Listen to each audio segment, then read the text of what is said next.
Hola maestra, buenas noches.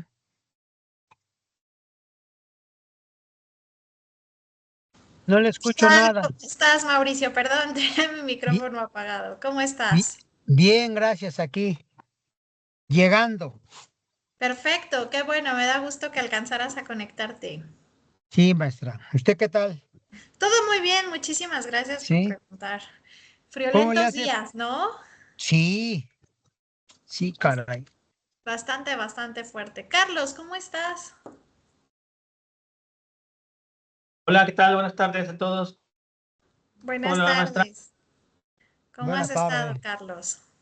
Bendito Dios estamos, qué ventaja ya. Exactamente, ya con eso estamos del otro lado. Ya estando, ya la libramos. Exacto. Carla, ¿cómo estás? Qué gusto saludarte.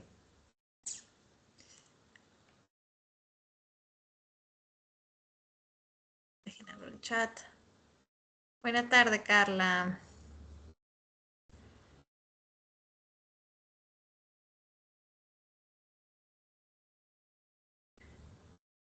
Nos da gusto, Carla, tenerte aquí conectada con nosotros. Vamos a dar solamente 2 minutitos. Empezamos 5-2 en lo que se pueden ir conectando los demás, ¿vale? Y lo que De acuerdo. Gracias.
Buenas tardes a todos, es un gusto saludarlos.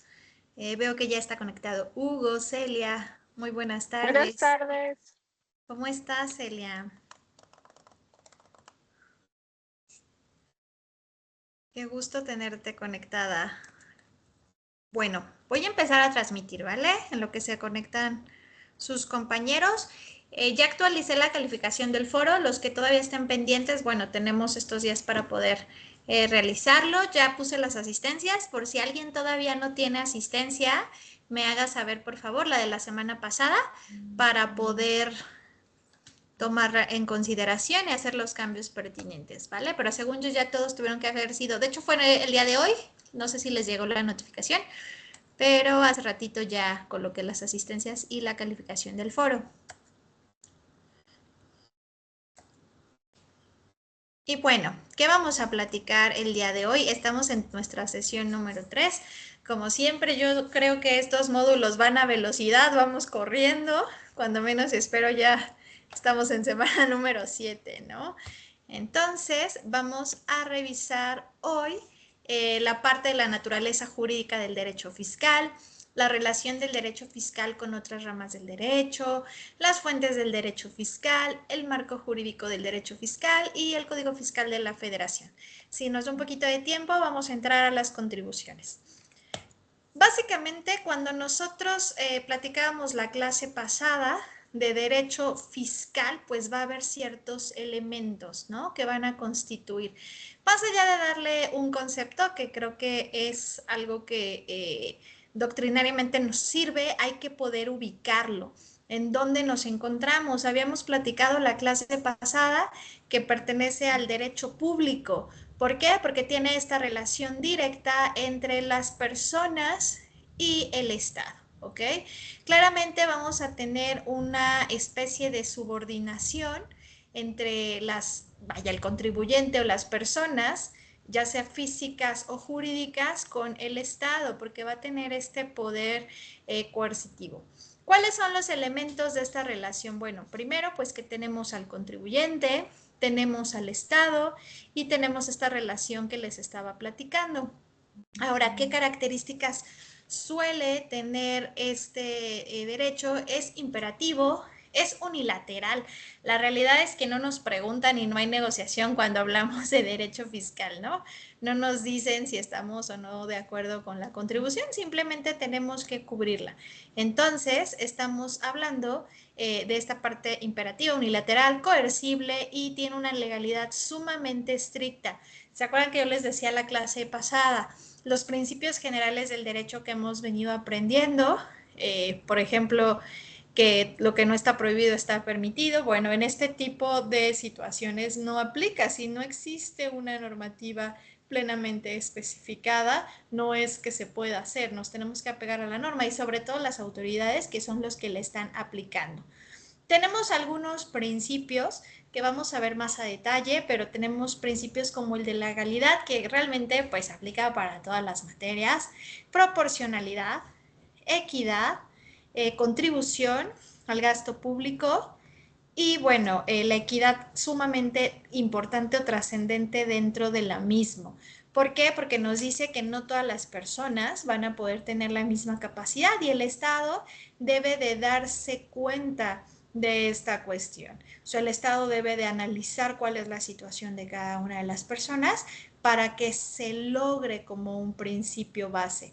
Entonces, ahí es donde de repente vamos a sentir esta percepción de injusticia por parte de los ciudadanos, no tanto que lo sea en realidad, sino que de repente sí vamos a decir, híjole, ¿por qué yo voy a cubrir una cantidad importante de contribuciones que probablemente el de al lado no lo haga, ¿no? Y que aunque tendría ciertas obligaciones, pues es complicado que lo pueda cubrir o que el derecho lo ubique, el Estado, mejor dicho, lo ubique para que pueda dar cumplimiento a estas obligaciones. Ahora, recordemos que el Estado siempre va a ejercer su potestad sobre todo en temas tributarios, de manera obligatoria. Claro que va a tener limitaciones, no es un absoluto, sino hay limitaciones que van a conllevar que se pueda llevar a cabo o que se pueda realizar. ¿Y dónde está limitado? Pues en nuestra Constitución. Nuestra Constitución política nos va a dar esta cuestión o esta apertura. Cuando nosotros encontramos este derecho fiscal, va a tener o va a trabajar de la mano con otras ramas, va a tener una suma relación. En realidad el derecho, cuando nosotros pensamos en alguna materia, pues en algún momento va a ser supletorio, por ejemplo, el derecho civil de otra, ¿no? Entonces, ¿qué es lo que suele pasar o lo que suele hacer? Que va a tener una relación más allá de lo estrictamente necesario, hablando en temas específicos, por ejemplo, el derecho constitucional. ¿Vale?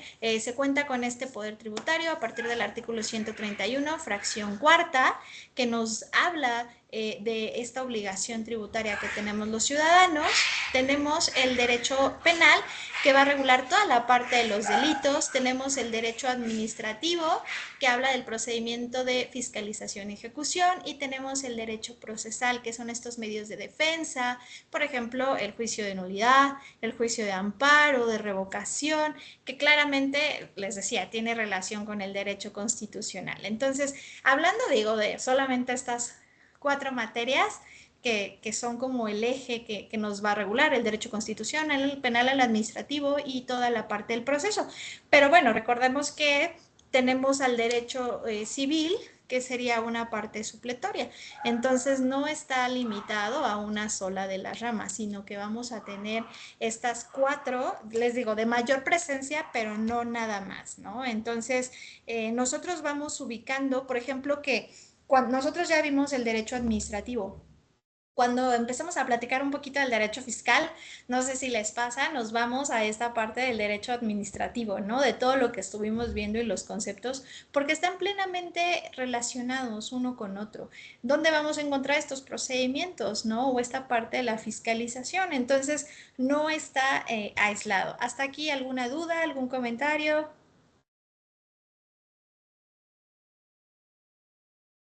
No, maestra, gracias. Sin duda, maestra. Adelante, adelante. No, sin duda. Ah, sin duda. Ok, gracias. Sí, Una disculpa, se salieron mis perritos y bueno, se están matando entre sí. Pero ya fueron encerrados nuevamente. Y bueno, ¿qué encontramos como fuentes del derecho fiscal? ¿De dónde surge? Acuérdense que cuando platicamos de fuentes es de dónde surge, de dónde emana esta parte del derecho fiscal, principalmente pues de las normas que son inherentes a. Vamos a tener fuentes primarias como son la Constitución y los tratados internacionales. La Constitución va a ser nuestra base suprema, ¿no? Encontramos que se establece ahí todo nuestro marco tributario. Y hablando de los tratados, pues son los acuerdos fiscales que se suelen tener entre los estados y que van regulando esta situación. ¿Para qué? Para que también no sea tan desproporcional, que era la parte que les decía. Esta equidad es sumamente importante y que no vaya a afectar o que no vaya a dañar pues al contribuyente. Tenemos fuentes directas, como son todos estos reglamentos, que van a conllevar reglas específicas de aplicación, y vamos a tener fuentes indirectas. Hoy en día es algo que es bastante usual que veamos toda la parte de la jurisprudencia, todos estos criterios de tesis que tenemos y bueno, estos precedentes judiciales, y tenemos la doctrina, ¿no? Todos estos expertos que estudian el derecho fiscal que nos van dando la referencia para poder llevar a cabo. Vamos a tener resoluciones misceláneas, vamos a tener decretos presidenciales y bueno, vamos a tener circulares. Entonces, sí tenemos una vasta información de dónde vamos a poder emanar todo lo referente al derecho fiscal. Creo que no es algo que sea ajeno a nosotros, que no podamos conocer o que estemos relacionados de una u otra manera. No necesitamos verlo tan a la distancia para decir, ok, ya en algún momento hemos sabido o nos hemos encontrado con dónde surge y cómo se pueda llevar a cabo.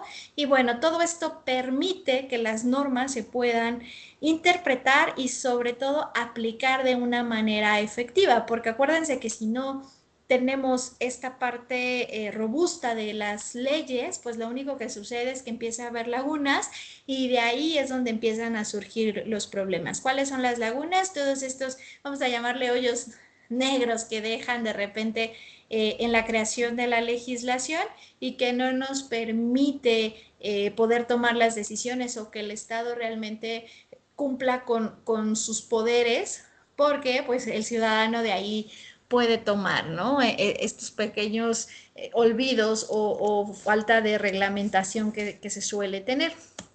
Y bueno, hablábamos de la ley.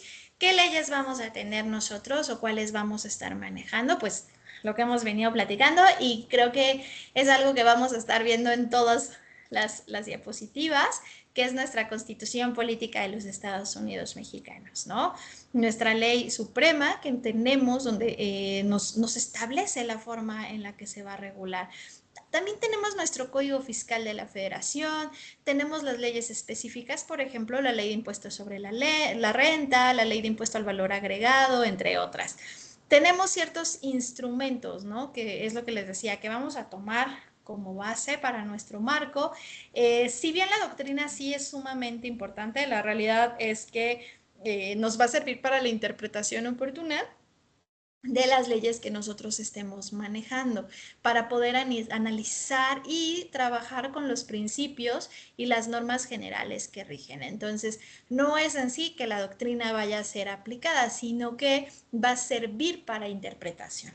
Entonces, de repente hay materias que sí son un poquito más complejas en redacción que otras, ¿no? Ustedes pueden ir analizando, lo vamos a ir viendo en el Código Fiscal de la Federación, que puede ser más técnico, entonces sí se necesita un mayor conocimiento y sobre todo pues esta plena interpretación, que es algo que nosotros vamos aprendiendo con el transcurso del tiempo y lo vamos aplicando para bien o para mal, o sea, no necesariamente siempre va a ser para beneficio de unos, puede ser que afecte o perjudique a otros. Y bueno, todas estas leyes que nosotros vamos a ir revisando y la doctrina básicamente nos va a decir cómo se regulan, ¿no? Cómo se regulan todas estas obligaciones que vamos a tener los ciudadanos frente al Estado, cómo tenemos que aportar y contribuir, porque ya lo decíamos de las sesiones anteriores, no siempre el Estado va a poder cubrir todos estos gastos, es un Estado que se dedica a recaudar, no a generar, entonces esta recaudación es de las principales que va a tener. Cuando hablamos de una jerarquía de marco jurídico fiscal, hablamos que tenemos la Constitución, posteriormente nuestros tratados internacionales. Aquí es bien importante mencionar que todo a la par de la Constitución, hablando de derechos humanos, ¿ok? Todo por encima de, ¿podríamos poner los tratados internacionales a la par? Pues sí, probablemente hablando doctrinariamente sí podemos poner a la par, nada por encima. O sea, eso es lo importante que nosotros veamos. Nosotros en la doctrina vamos a encontrar que regularmente en materia fiscal, pues nos dice que es debajo de, siempre y cuando no hable de violación de derechos humanos. Entonces, cuando estamos hablando de derechos humanos, aunque se hable de contribuciones, lo vamos a nivelar a la Constitución. ¿Vale? Hablamos de las leyes fiscales, los reglamentos que emanan de cada una de ellas, las normas administrativas que lleguemos a tener, la jurisprudencia y al final del día la doctrina, que les digo, más que otra cosa es para utilizar la interpretación de las leyes anteriores, reglamentos o normas que nosotros vamos trabajando. Pero bueno, nuestra base va a ser nuestra Constitución y de ahí tenemos que partir, les digo, tanto para proteger como para poder controlar, ¿no? ¿Dudas, comentarios?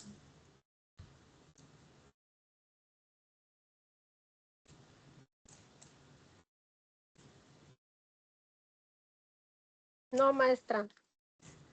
Muchas gracias. Ahora, tenemos nuestro Código Fiscal de la Federación. ¿Qué es nuestro Código Fiscal de la Federación? Y que a partir de ahorita les digo, voy a estar mencione y mencione, y que es algo sumamente importante, es una ley, una norma que sí deben de estar revisando, sobre todo si se van a dedicar a esta parte del derecho fiscal. Bueno, ¿qué es una norma general? Regula el sistema fiscal en México y establece las disposiciones en materia tributaria. ¿vale? Es totalmente esencial para nuestra correcta aplicación del sistema fiscal mexicano. No tenemos como otra opción más que apegarnos totalmente a este código. Se crea en diciembre de 1981, el 31 de diciembre, mejor dicho, no se creó, sino entró en vigor y sustituye al anterior, que era de 1938. Entonces ya llevamos algunos años trabajando con él, ¿no? No es relativamente nuevo, sí ya tiene un soporte y una base y se ha visto con las deficiencias o los puntos fuertes que se llega a tener. Como en toda norma general, pues empezamos a tener reformas importantes y estas reformas se refieren principalmente a las actualizaciones que debe de surgir o que se deben de tener tanto de parte del Estado. ¿Para qué? Pues para que pueda ser más benéfico, ¿no? Empezamos a ver todo esto que les decía, que empiezan a utilizar los ciudadanos para poder defenderse, por así decirlo, y empiezan a buscar cómo evadir, ¿no? La parte fiscal. Entonces, ¿qué se dice? Bueno, pues vamos a combatir la evasión fiscal, vamos a ver cómo mejoramos esta parte, el uso de la tecnología que ha sido esencial. Digo, imagínense, estamos hablando de 1981, donde claramente la sociedad trabajaba y se manejaba de una manera bien distinta a lo que se maneja el día de hoy. La tecnología ni siquiera se parecía, ¿no? No había cosas inexistentes. Entonces, ¿qué sucede o qué surge? Pues esta necesidad de que la tecnología sea parte de nuestro día a día. Lo platicábamos la sesión pasada, o sea, cuando hablamos del SAT y de todos los problemas que nos encontramos con sus portales y sus plataformas, pues es donde nos crea como esta cuestión de que todavía le falta muchísimo. Digamos que el ciudadano va a una velocidad impresionante y el Estado no lo puede alcanzar, o sea, por más que lo intenta, no llega, y cuando logra crear algo, pues ya surgió algo nuevo, entonces otra vez tiene un atraso tecnológico y claro, debe de haber una regulación al respecto. Entonces todas estas reformas empezaron a surgir para la mejora, les digo, sobre todo de la correcta aplicación, de una aplicación más efectiva. También surgen estas necesidades de proteger al contribuyente, se empieza a denotar el abuso de repente de la misma autoridad, porque también la autoridad abusa de las deficiencias. Entonces ahí es donde empiezan como este juego de, a ver, también el contribuyente, si bien hay un poder coercitivo y demás, no quiere decir que lo dejemos vulnerable, porque al final del día el contribuyente dice, bueno, si estás teniendo una violación directa a mis derechos humanos, pues me voy a defender, no me voy a dejar, o sea, no es algo que vaya a ser omiso, por supuesto que me tengo que defender. ¿Cuál es la finalidad del Código Fiscal? Coordinar, regular y facilitar la relación entre los contribuyentes y las autoridades fiscales que vamos a ir viendo. Actualizar estas mejoras, les decía, ingresar el uso de la tecnología, que ya lo ha hecho, pero bueno, ha sido lento, todavía nos falta muchísimo para que pueda ser 100% efectivo, pero ya lo vamos teniendo. Entonces, sí o sí es esencial y es la parte que nosotros vamos a utilizar después de la Constitución como nuestra base para ir viendo sobre todo nuestros conceptos. Como conclusión de lo que acabamos de ver, que es básicamente teórico, es la naturaleza jurídica del derecho fiscal, que regula la relación tributaria entre el contribuyente y el Estado, tiene relación con otras ramas del derecho, tiene lo que denominamos interconexión, ¿vale? Entre el derecho fiscal y disciplinas como el derecho administrativo, constitucional y penal. Las fuentes principales que nosotros vamos a tener va a ser obviamente las leyes, la Constitución, la jurisprudencia y la doctrina como pilar normativo no limitativo.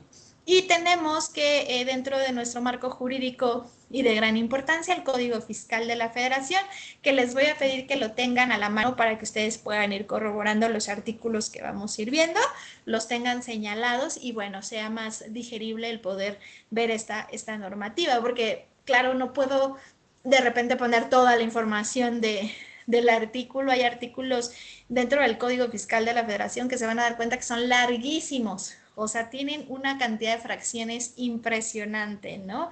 Entonces, ¿qué sucede? Pues no podemos hacer el análisis de cada uno de ellos, sí de algunas partes importantes, sobre todo hablando de los procesos en materia fiscal, pero no en su totalidad, ¿no? Entonces, sí, ahí tenemos que ir un poquito a la mano, que ustedes dentro de sus horas de estudio, además de la plataforma, los puedan ir leyendo y podamos entrar en materia. Cuando hablamos de un marco jurídico sólido y actualizado, es crucial para una recaudación justa y ordenada, que les digo, en teoría, pues ese es la principal o es el principal objetivo que se debería de tener. Pero la realidad es que ante percepción ciudadana puede ser lo contrario, pero recuerden que nosotros nos apegamos a que si está conforme a derecho y se está cubriendo, es totalmente proporcional. Y justo, aunque para la ciudadanía pueda no serlo, ¿vale? Con esto, les digo, cerraríamos como la parte teórica del derecho fiscal. No sé si tengan dudas, comentarios.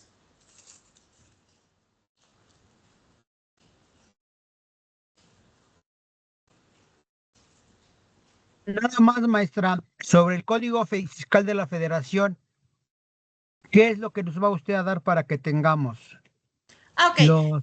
Sí, Les voy a ir diciendo, Mauricio, los artículos, más o ok, menos de qué hablan, para que sí, ustedes los puedan ir revisando ya a profundidad en casa. muy bien. ¿Vale? Nada más eso. De mi parte, Sí, muchas gracias. gracias. Ok, ¿qué son las contribuciones? Tenemos contribuciones en los 3 niveles de gobierno. ¿Se acuerdan que la clase pasada habíamos platicado, no? El Estado no se puede limitar a solamente que sea de carácter federal, porque cada uno de los estados tiene como esta independencia hasta cierto punto económica para poder tener un estilo de vida aceptable y digno para cada uno de sus ciudadanos. De hecho, lo vemos. O sea, cuando nosotros viajamos en cada uno de los estados, nos vamos a encontrar que las personas viven de manera distinta, ¿no? Sería complicadísimo que el Estado federal, a nivel federal, se encargara en su totalidad de cubrir todos los gastos y de administrar. Se volvería caótico, ni siquiera podría. ¿Por qué? Porque pues no podría tener esa regulación a cada uno de los niveles. O sea, imagínense viéndolo a nivel estatal, la complicación que tendría de poder llevar a cabo la recaudación, y ahora váyanse a un nivel municipal, ¿no? Hay estados que tienen 115 municipios, entonces 121 municipios, entonces sería algo inimaginable. No se podría manejar por parte de la autoridad y que dice, bueno, vamos a delegar que cada uno pueda tener cierto ingreso, ciertas contribuciones para el bien común. Pero les digo, esto es como el deber ser. Sin embargo, hablando a nivel federal, pues sí es uno de los mayores recaudadores que se va a tener, y ya habíamos platicado que ellos van a hacer ciertos traslados de estas contribuciones que hacemos los ciudadanos para cada uno de los estados. Hablando de entonces de esta parte de marco jurídico y concepto, las contribuciones son los pagos básicamente que hacemos los ciudadanos, ¿no? Estamos obligados a realizarlos al Estado sí o sí, conforme cada una de las leyes fiscales que les digo vamos a revisar nos digan. Pero pues, ¿cuál es nuestro fundamento? La Constitución. ¿Para qué serviría? O bueno, mejor dicho, ¿qué leyes tendríamos? Pues la ley de ingresos, la ley de hacienda del Estado, en dado caso, leyes específicas como la ley del IMSS, la parte del SAT, los reglamentos, etcétera, etcétera. Esta cuestión de recaudación que se llega a tener, y les digo, cada gobierno, cada nivel de gobierno va a tener su regulación. Ahora, hablando esta la repetimos, de las contribuciones como concepto, pues estamos hablando que son prestaciones, pueden ser en dinero o en especie. Aquí ya vamos a ir viendo que no se limita a la parte solamente del flujo de efectivo, sino también vamos a tener en especie, y el Estado exige a los particulares, hablando de particulares, estoy hablando de personas físicas y personas jurídicas, de manera obligatoria para que cubran el gasto público conforme a lo establecido en la ley. No son voluntarias y surgen de una obligación. ¿Ok? ¿Por qué digo que no son voluntarias? Bueno, porque a pesar de que pueda no hacerlo, voy a tener consecuencias legales por no cubrir mis obligaciones, que pueden ir recargos, multas, e incluso puedo alguna conducta estar cometiendo algún delito en específico. Entonces, sí o sí, tengo que revisar y tengo que evaluar realmente qué pasa cuando no cumplimos con estas obligaciones. Entonces, van a surgir de una ley en específica, de una obligación que yo tengo por estar recibiendo simplemente la parte del Estado, que no es algo tan visible, porque pues todos los días salimos y vemos las vialidades, utilizamos, mejor dicho, las vialidades, utilizamos el servicio público, la luz, etcétera, y pues no es algo que vayamos realmente reconociendo hasta que se vuelve parte de nuestro día a día. Pero ya cuando ustedes lo analizan, todo aquello que el Estado nos proporciona, la realidad es que sí es importante y sí es trascendente, ¿no? Por eso les ponía el ejemplo. Ustedes vean de un estado a otro qué es lo que sucede cuando vamos, no lo sé, para ustedes, ¿qué estado de la República, digo, en infraestructura, en condiciones, está mejor que su estado?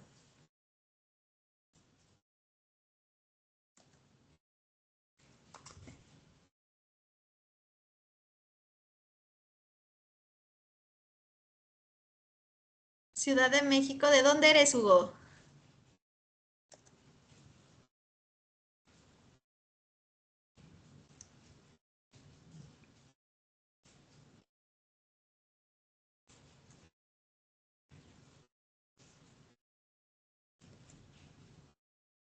Estado de México.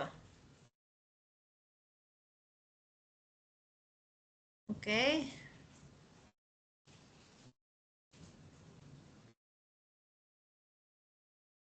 Estoy viendo lo que nos escribe Hugo. Ok, sistema de pavimentación, alumbrado, limpieza, está mucho mejor. Sí, la realidad es que, digo, hay varias razones por qué la Ciudad de México tiene todas estas cuestiones. No podemos olvidar que es donde se concentran los tres poderes, ¿no? De la Unión. Sería el colmo que no los tuvieran, pero lo alejado de Ciudad de México, ya las zonas conurbadas al Estado de México, algunas sí tienen mucho que desear. Los que somos del Estado de México, hay municipios en mejores condiciones que otros, ¿no? Hay ciertos municipios, algunos que están más apegados a Ciudad de México. La verdad es que en infraestructura, por lo menos, se encuentran muy bien. O sea, no hay ningún problema. Pero hay municipios que, Dios de mi vida, o sea, parece que al Estado se les olvidó. ¿No? No hay vialidades, no hay seguridad, no hay salud, o sea, está bastante deteriorado. Y digo, el Estado de México es uno de los estados con una parte territorial dominante, entonces ahí sí nos encontramos con un montón de problemas. Carlos, cuéntanos, ¿de qué estado crees que esté mejor que el tuyo? ¿De qué estado eres? Bueno, yo soy originado de Michoacán, pero tengo 30 años viviendo en Jalisco. Entonces, ahí me divido entre los dos. Híjole, hoy en día los dos tienen un problema de seguridad. Yo vivo cerquitas de Tapalpa, a lo mejor les suena Tapalpa últimamente. Muy cerquita. Cerquitas. ¿Y qué tal es vivir por allá actualmente? Pues, a mí me agrada vivir aquí, realmente sí me agrada porque geográficamente estoy muy cerca de la capital, estoy cerca del mar, cerca de la playa, de la montaña, pero la cuestión de seguridad últimamente ha sido un gran problema. Sí, sí, sí, sí. Nos ha quedado claro a nivel nacional que, digo, no nada más en estos dos estados, ¿eh? O sea, ha sido a tema en varios hemos padecido de la seguridad. Y de los estados que has visitado, ¿cuál uno de los estados que determines que sí se ve el gasto público bien invertido? A mí me gusta mucho cómo lo maneja Guanajuato. Creo que Ok. tiene un sistema muy fuerte, muy transparente y sobre todo donde la inversión sí se nota y se ve porque es por ley que cada gobernador tiene que dejar mínimo un túnel, forzosamente, una vialidad súper importante para el estado. Y esta cuestión turística de Guanajuato hace que realmente sea muy transparente. y estoy muy conforme en cómo se manejan la situación por aquellos lados.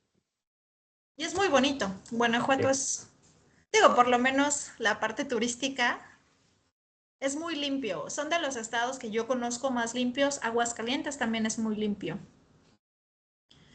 Digo, pero Aguascalientes es Chiquitito. pequeñito. Lo acaba uno de recorrer en media hora básicamente, pero sí es muy, muy bonito. Mauricio, ¿de qué estado eres?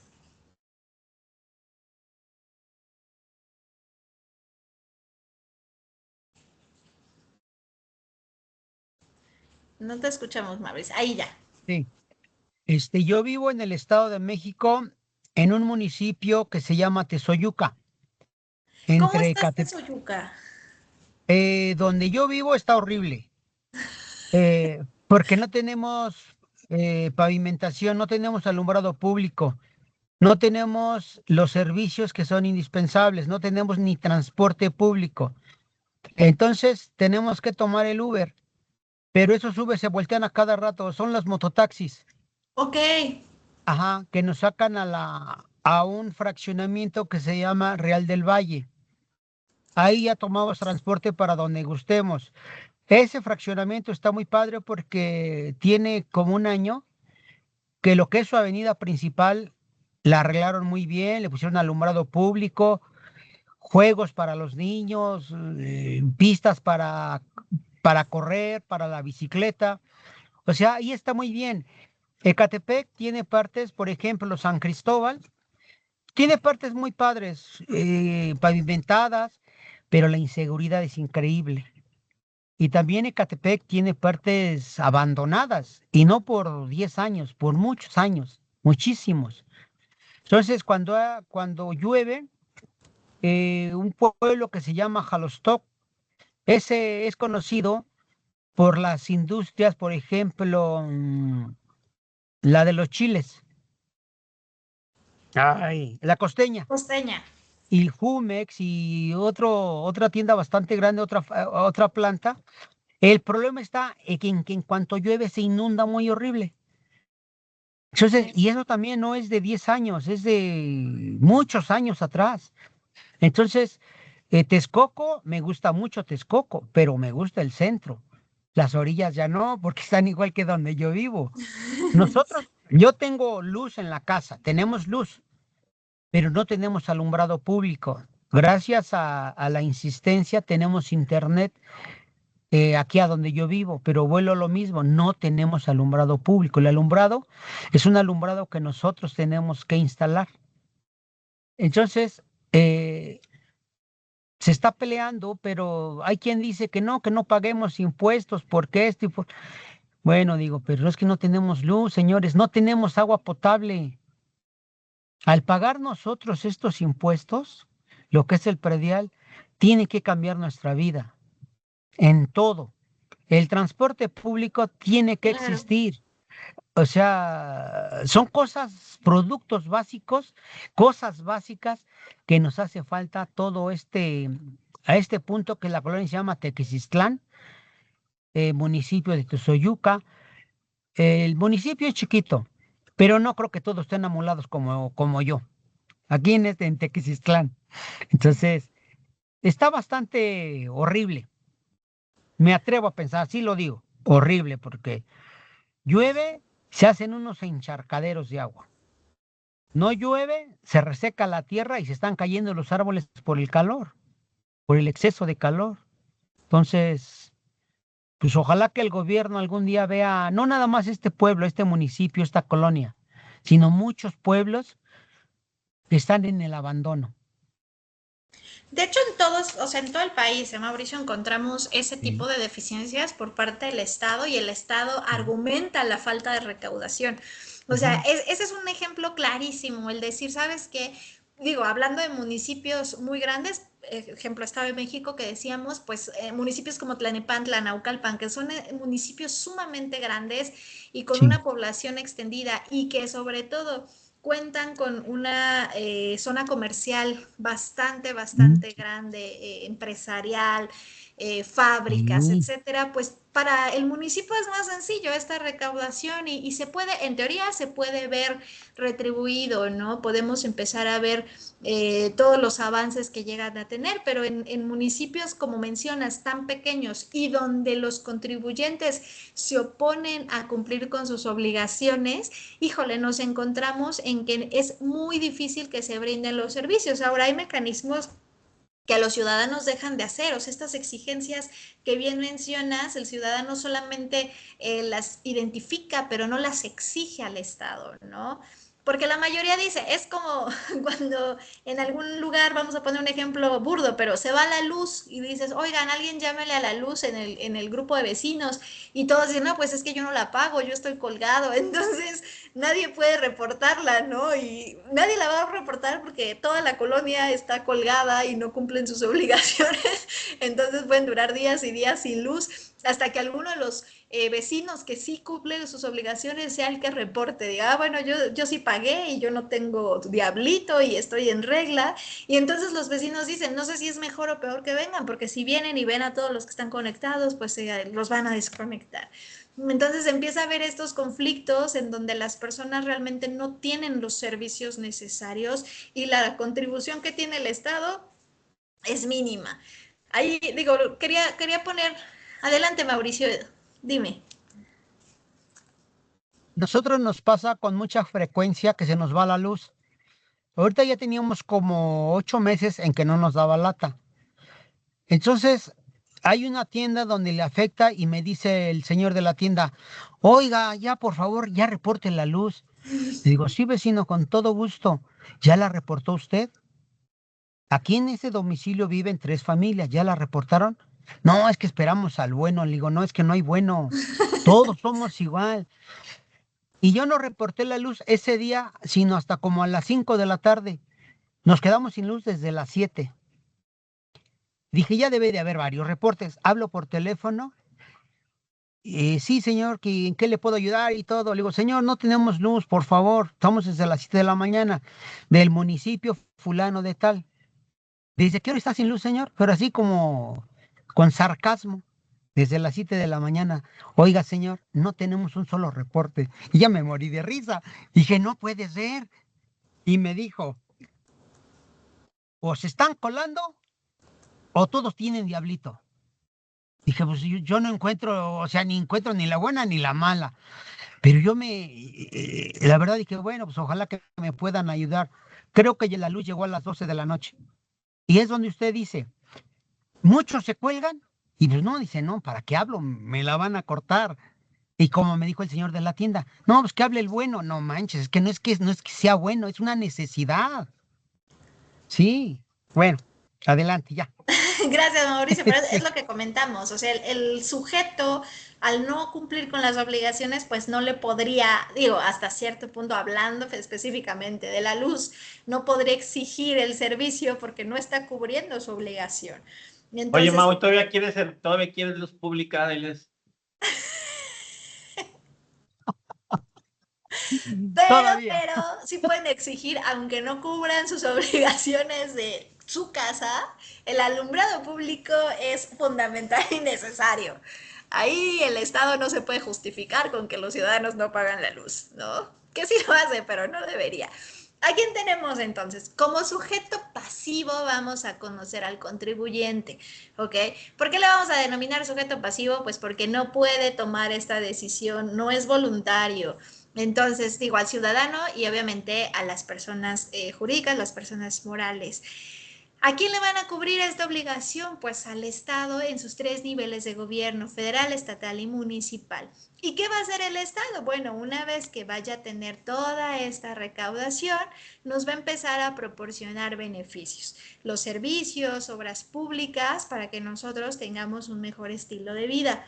No quiere decir que pueda negarse el Estado, pero sí tiene que tener el presupuesto para poder hacerlo. Digamos que va poco a poco en algunas entidades porque no tiene como la posibilidad de hacerlo todo al mismo tiempo. ¿Qué quiere decir? Que en zonas que tengan más urbanización y más avance, pues es más sencillo hasta cierto punto brindar mayores beneficios a empezar de cero.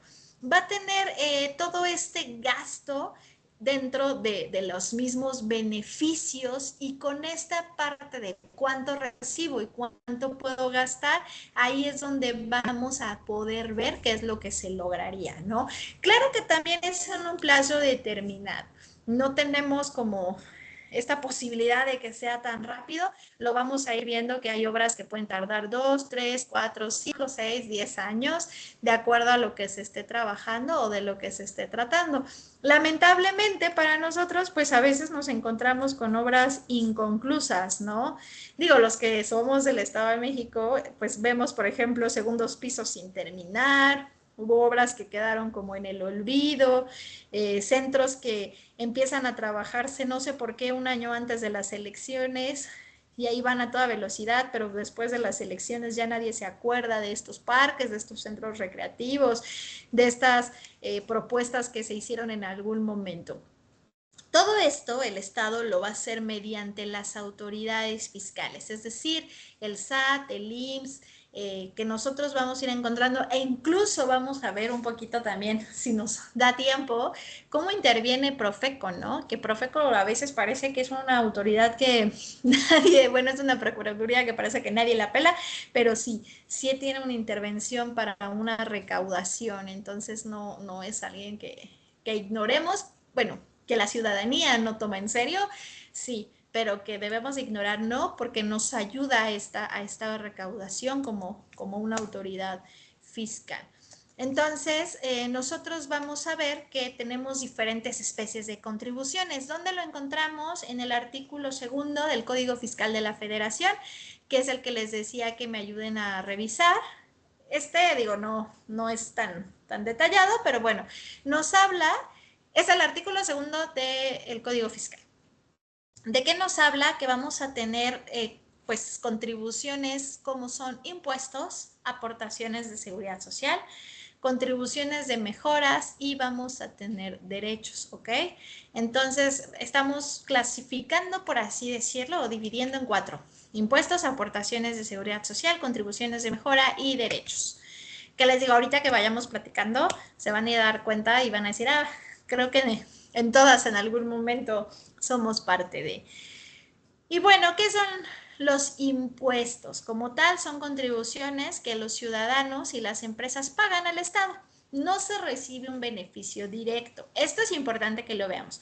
Es decir, si yo hablara, por ejemplo, de esta aportación de la CFE que hemos visto, sí recibo algo a cambio. Yo te pago un derecho y tú me brindas un servicio.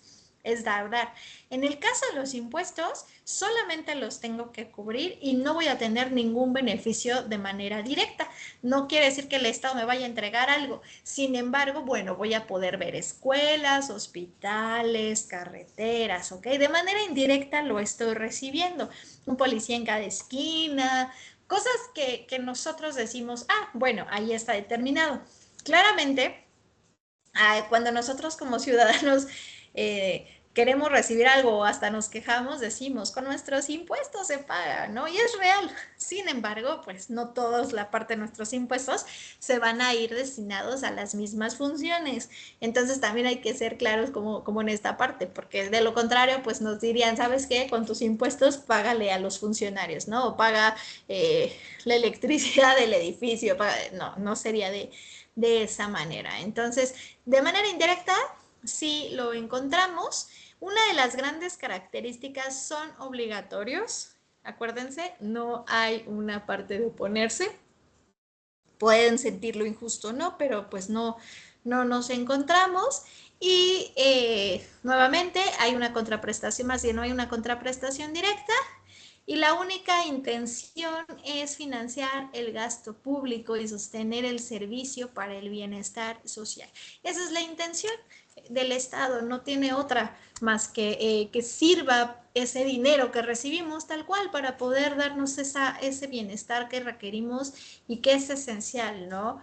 En nuestros diferentes gobiernos, sin hablar de ningún partido político, luego nos han comparado con otras naciones, ¿no?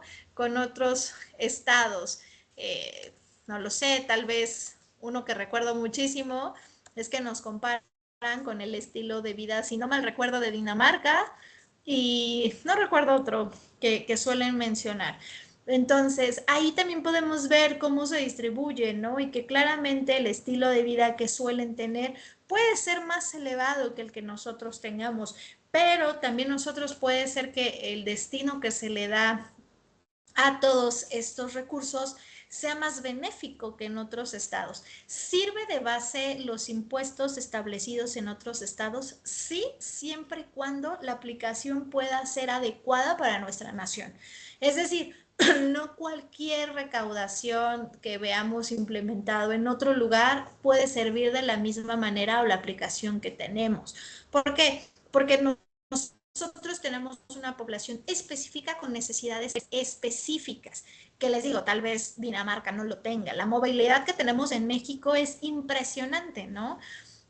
Cómo nosotros nos tenemos que desplazar de un lugar a otro, la realidad es que es sumamente impresionante. Entonces puede ser que haya estados que no, obviamente no tienen la población que nosotros tenemos, ni las carencias ni las necesidades, y tal vez no requiera la cantidad de transporte público que nosotros llegamos a tener. De hecho, los turistas suelen decirlo. Por ejemplo, la cantidad de gente que ven en movimiento cuando vienen a visitarnos, los impresiona la cantidad de transporte público que se tiene. Yo sé que hay comunidades que tal vez el transporte público salga cada 40 minutos hasta una hora el autobús, pero hay lugares donde el servicio es constante, ¿no? Uno tras otro, uno tras otro, uno tras otro, y no se dan abasto. No se dan abasto en la cantidad de personas que tienen que trasladar y cada vez tenemos que implementar más mecanismos para que funcione. Digo, directamente el Estado. Es decir, ¿qué dice el Estado? ¿Sabes qué? Tal vez el transporte terrestre como camiones, microbús, combis, no me es suficiente. Tengo que empezar a implementar trenes. Es sumamente costoso, pero bueno, ya puedo tener esta capacidad de la infraestructura de implementar trenes o metros como se le suele conocer, pero probablemente no es suficiente y ahora tengo que implementar los famosos teleféricos que están siendo en algunos estados y sigue sin ser suficiente para la población. Entonces, sí tiene una tarea ardua y les digo, sí no está mal compararnos con otras naciones e incluso varios lo hacen para saber la forma de recaudación que tienen y la manera tan estricta que se puede trabajar, por ejemplo, en el reciclaje, en cuestiones de leyes ambientales en específico y cómo esto les retribuye al Estado, pero sí depende muchísimo la población y no nos vayamos a otra nación, quedémonos en la nuestra. Cuando nosotros visitamos estados, que yo les decía, Guanajuato, a mí se me hace un estado sumamente limpio, Aguascalientes se me hace un estado sumamente limpio, pero cuando visitamos Ciudad de México es, híjole, depende de dónde nos encontremos, pero es sumamente sucio, ¿no? La población no tiene como esta conciencia. Entonces, para el Estado se vuelve una complicación porque tu misma población no lo sabe. Mérida puede ser que tenga implementado una vialidad adecuada, pero puede ser que otro estado u otra ciudad, mejor dicho, no tengan la misma distribución o posibilidad de crear estas carreteras, ¿no? Entonces ahí es donde nosotros empezamos a darnos cuenta de que la sociedad requiere situaciones específicas y primero se tiene que enfocar, sí en el todo, pero en cubrir las necesidades básicas y después ir haciendo estas mejoras, que les digo que ahí está lo complicado, realmente, en que se puede evaluar y lo puedan revisar como quisiéramos. Ahora, ¿qué características van a tener los impuestos? ¿Son obligatorios? ¿Son unilaterales? ¿Solo el Estado los impone? ¿Son coercibles? Si no se pagan hay sanciones, no hay contraprestación directa y siempre van a estar establecidos en una ley, ¿no? No es como que un día se lo inventen y hoy tengamos que pagarlo. Sí puede ser que lo inventen y después lo ingresen a una ley, pero me refería a que de la nada no puede surgir. Totalmente la finalidad de los impuestos podemos llamar que son tres. La fiscal, que es obtener recursos para el Estado. La social es para reducir desigualdades y financiar programas sociales. La económica, regular por supuesto la economía, incentivar o desincentivar conductas, por ejemplo, y el IEPS, que lo veníamos platicando. la idea es que se pueda reducir el consumo, no que aumente, ¿no? El decir, híjole, ya los cigarros me salen carísimos, pues ya no voy a fumar, ¿no? Ese es el deber ser o lo que se intenta con este aumento. Sin embargo, no sucede. O sea, las personas dicen, híjole, está carísimo, pero bueno, pues ya ni modo, me compro mi cajetilla o me compro mi cerveza, o sea, no lo disminuyen, ¿eh? Realmente se ha visto que no ha funcionado de esa manera y sigue siendo un problema de salud, que eso, les digo, al Estado le perjudica, no le beneficia. Entonces el Estado intenta buscar mecanismos para evitarlo, que pues hasta ahorita no ha encontrado la manera. Lo vimos con toda la queja de padres de familia cuando quitaron los productos chatarra dentro de las escuelas, ¿no? Que los padres realmente en varias escuelas se quejaron e hicieron como estos movimientos de enojo, de molestia, porque ya no se iban a vender muchísimos productos dentro de las cafeterías o tienditas escolares, porque, bueno, hablando de papitas, refrescos, porque los padres no estaban de acuerdo, porque lo que se puede vender o lo que está autorizado para vender no es viable para la salud de todos los niños, y entonces los padres, lejos de decir apoyamos o no, digo, podemos estar a favor o no, pero bueno, eso fue lo que sucedió, y el Estado dice, ¿sabes qué? Lo hago para evitar el consumo porque tengo un aumento de enfermedades, pero los padres de familia dicen, ¿sabes qué? No, no me parece porque es una libre decisión lo que yo pueda consumir o no. Entonces, ahí es donde empieza a tener el Estado conflictos y dice, bueno, voy a buscar mecanismos para que las personas dejen de consumir estos productos y ya no me generen un gasto en salud, ¿vale? ¿Qué principios se deben de respetar? La legalidad, la proporcionalidad y la equidad. Nuevamente, nuestro fundamento es el artículo 31 constitucional, fracción cuarta, ¿vale? Es donde lo podemos encontrar. ¿Y cómo vamos a clasificar los impuestos? Una es por la forma recaudadora que tiene y el otro es por su ámbito territorial, federales, estatales o municipales, y por su forma de recaudar tenemos impuestos directos, por ejemplo, el ISR. ¿Qué quiere decir? Que graban directamente la riqueza. Ahí vamos a tener un tema, pero ISR lo vamos a ver un poquito más a detalle. O los impuestos indirectos que graban el consumo, como el IVA, ¿no? Que al final realmente el consumidor final es el que absorbe el impuesto, técnicamente. Así es como nosotros lo vemos. Es decir, si yo compro un refresco, una Coca-Cola, o sea, al final del día yo estoy cubriendo esos impuestos. Claro, van siendo trasladados, pero yo al consumirla, al pagar, no lo sé, mis 22 pesos de mi Coca-Cola, ahí yo ya está cubriéndose esta cuestión del impuesto. No sé si tengan alguna duda, algún comentario.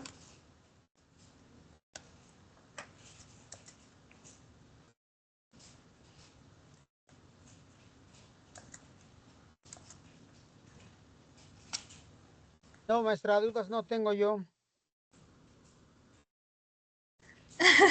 Dice Hugo que después de que le pusieron la foto de una ratita a los cigarros, ahora veo una ratita y me la quiero fumar. Es que a veces, o sea, la verdad es que al ciudadano no nos benefician esas, más bien no nos afectan esas imágenes. O sea, sí es algo que no ha funcionado. Necesitamos otro tipo de instrumentos para que se deje el consumo, ¿no? Si me preguntan, la respuesta no la sé tampoco. O sea, no sé cómo el ciudadano dejaría de consumir cigarros, por ejemplo, o cómo dejaríamos de consumir refrescos. O sea, Maestro, por ejemplo, ahora que le empiezan a poner como que los sellos, esos de que mucho sodio o exceso de grasas o azúcares, sí se detiene un poco uno. En mi caso, sí, yo los veo y digo, ay, no, ese tiene 3 sellos. Voy a buscar lo que tenga menos. O sea, yo sí me fijo mucho en eso. pero lo familiarizamos, ¿no? O sea, decimos, híjole, tiene tres, bueno, este tiene dos, bueno, este tiene uno. O sea, pero realmente hay ciertos productos difíciles de dejar de consumir por parte de la sociedad. Es Digo, puede ser un que trae limitante para algunos, Ujú. pero, o sea, realmente las cifras nos dicen que la gente no los ha dejado de consumir. O sea, y efectivamente lo que dice Víctor, ¿qué sucede si no, si sube el precio, el consumidor lo sigue pagando, ¿eh? Sí. O sea, se queja, se queja. pero no deja de hacerlo. Si dice, híjole, ya están bien caros. Es más, cambia de marca, una más barata, puede ser. Pero no Por deja eso, de consumirlos. maestra, entró mucho últimamente el cigarro, el chino, que se supone que eso se los habían prohibido porque esa era muerte de a de veras. Y subió el cigarro aquí en México y entró ese, ahora ya no es muerte, ahora ya, pues no es muerte, se puede consumir, se alcanza a pagar, ese no trae ratita. O el cigarro pirata. Eso sí, es increíble. Sí, claro, o sea, Es encontramos... que de una forma u otra es necesidad del hombre. Por ejemplo, la chatarra en las escuelas se supone que ya no la venden, pero los niños hacen sus berrinches y a 2 cuadras venden la chatarra y ahí se surten. Eso no es lo peor es que los niños ya llevan sus tienditas clandestinas. Los enseñaron a hacer esta parte clandestina, entonces no falta el compañerito que dice, sabes que yo voy a vender las papitas, voy a vender los refrescos, y ahí llevan en su maletita escondidos los dulces, lo hacen ver como una actividad ilícita, desde pequeñitos, en todas las escuelas. ¿No? Entonces, sí, sí es un trabajo arduo del Estado, les digo, lo hace por la ciudadanía, pues sí, porque le generamos un problema, o sea, el llenar hospitales, el aumentar enfermedades cardiorrespiratorias, cardiovasculares, claro que es un problema para el Estado. O sea, al Estado no le conviene tener personas enfermas, porque somos caros. Cada que nos enfermamos para el Estado es caro. Entonces, lo vemos en los hospitales saturados, ¿no? Hay que buscar la manera y concientizar a las personas, y la concientización, pues el Estado mexicano por lo menos lo hace con la obligatoriedad, no con la conciencia. Entonces lo hace de manera obligatoria, pero les digo, es muy complicado regular, o sea, un centro comercial es muy sencillo de regular. Decir, ¿sabes qué? Vas a tener ocultos los cigarros, vas a venderlos en específico solo mayores de edad, etcétera, etcétera. Pero ¿cómo regularizas al de la tiendita que vende cigarros sueltos? Y que se los vende a menores de edad. A todos, no le importa quién, ¿no? ¿Cómo lo regularizas? Es complicadísimo. Se necesita mayor orden, o sea, regresamos a la parte del orden, digo, siendo realmente nosotros apegados a derecho, entendemos que el de la tiendita vende los cigarros sueltos, pero es una conducta dañina para la sociedad. Entonces, la señora de la cafetería escolar, que probablemente ya no venda lo mismo, seguramente clandestinamente lo puede seguir haciendo. Sigue teniendo una conducta que sigue dañando. Ya le quitan. Yo lo que he visto es que, por ejemplo, las sopas Maruchan, en las escuelas lo que han hecho varias cafeterías es quitar el vasito. Se los dan en un platito. Y siguen consumiendo el mismo producto. Y entonces ellos dicen, no, es sopa. Pues sí, es una sopa instantánea. O sea, la idea es que no la vendieras, ¿no? No que se las vendieras en un topercito diferente. Y sí, así hemos encontrado un montón de información dentro de las escuelas que les digo yo que he trabajado en escuelas presenciales, los de las cafeterías pues sintieron una pérdida importante, y efectivamente los niños no quieren jicamitas con sal, limón y chile. O sea, ellos quieren Doritos con mucho chile y cosas de ese tipo, y desde casa viene esta conciencia, y la cafetería no vende, pero no falta el niño en el receso con la mochila y ahí ponen su mercadito, ¿no? Entonces, y complicado de regular, pero bueno.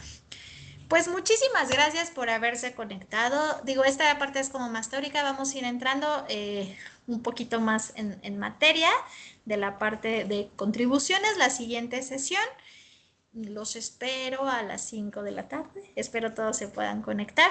Voy a intentar poner las asistencias una vez que terminemos clase. Ahorita luego ponerlas para que ustedes vayan teniendo su control, ¿vale?